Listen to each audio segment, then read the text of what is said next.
Hey everyone, my name is Amelia, like she said, and I'm a junior here at Hawaii Preparatory Academy, but my home is all the way on the East Coast in New Hampshire.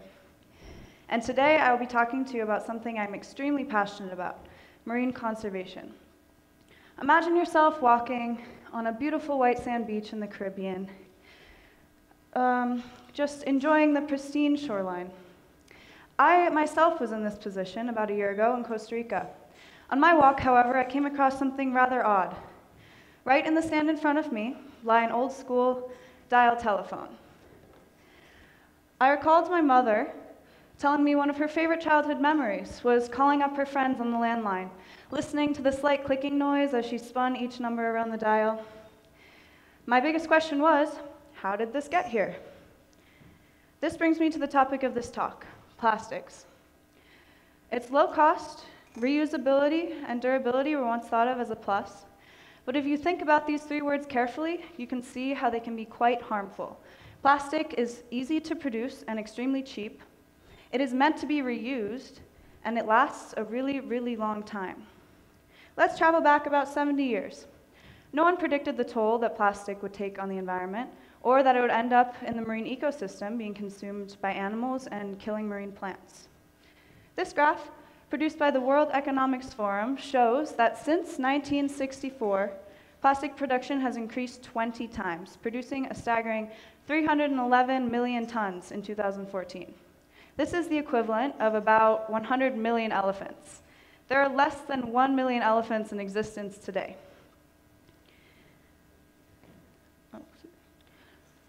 All of this plastic waste eventually ends up in the oceans through sewage pipes and waterways, culminating in 5 gyres, or vortexes of converging currents. Here, it spins around, creating a sort of plastic soup, in which plastic pieces break down smaller and smaller. This plastic soup spans the area of twice the size of the continental United States. Let that sink in. Oceanographer Curtis Ebersmeyer describes this trash flow as a living entity. He said, "It walks around like a big animal without a leash. When this animal comes close to shore and rears its teeth, it dumps its waste." As a result, there are trillions of tiny pieces of plastic floating in the ocean, being consumed by fish, shrimp, clams, eventually ending up on our plate and being consumed and entering our digestive system. And if we are what we eat, I guess we truly are a plastic society. Another result of marine plastics is the endangerment of species. Plastic bags often look like jellyfish, a main food source for the turtle. In Hawaii, A.J. Mearns conducted a study in which 71 turtles were analyzed over an 8-year period. And while this might not sound a lot, don't forget that turtles are endangered. He concluded that 83% of these turtles had ingested lethal levels of plastic, almost dying of starvation because their stomachs could not break down the plastics, so they would not eat. Reflecting on the damage done by the human consumption and production of plastic, I began to think of possible solutions. What can we do? On the topic of recycling, I have found that of the nearly 6 billion pounds of plastic bottles purchased in 2014, only 1.5 billion of those were recycled, about 25%. Since it's cheaper and easier to produce virgin plastic than to wash, chop, and melt bottles, companies don't have any economic incentive to reduce production. Upon investigation, I also learned that the only way the Hawaii 5 cents initiative works is if the majority of consumers do not return their bottles to be recycled. When you buy a plastic water bottle in the supermarkets of Hawaii, you pay a 5 cents fee. You get this 5 cents back when you return the bottles to be recycled, but if the company does not make any profit, they have no way of shipping these plastic bottles offshore to be recycled in plants in Korea, Canada, and California. While there are efforts to reduce the existing marine debris, recycling is not the answer. We must refuse the use of plastic in our society. Hawaii has already been making steps towards this.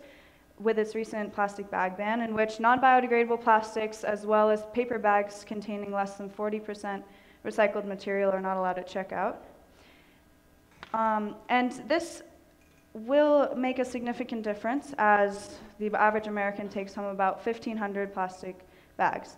This needs to spread across the country, however. There are also efforts to remove debris from the ocean and the beaches, but the ocean is too immense to completely remove all the existing plastic. Microplastics will always be present. The only rational thing we can do is to stop using and producing plastics. Humans are conditioned to choose the simplest route, like buying plastic water bottles on the go and taking plastic bags at checkout. But we need to realize there are plenty of alternatives that we can switch to. These include reusable bags or purchasing a non-plastic durable water bottle. A Hydro Flask, costing about $50, would be the equivalent of about 60 plastic water bottles. And in perspective, the average American buys 170 plastic water bottles per year. So it seems like a big investment at first, but in the long run, you actually end up saving money. This graphic is simple yet profound. Let's start with Dispose, the very last option, which is not even an option. This is to mindlessly throw away our trash. The materials in landfills can never be broken down because there is no oxygen to break down the materials. And we need to realize Hawaiian landfills are full. The rest of the world faces this problem as well. The next option is to recover. Remember that dial telephone I spoke of before? Pick it up. While it may feel satisfying to see the trash recovered from beach cleanups, we need to realize that this is just making a small dent in perspective. Next option, recycle. As I spoke of before, there is not really any economic incentive for big industries to recycle.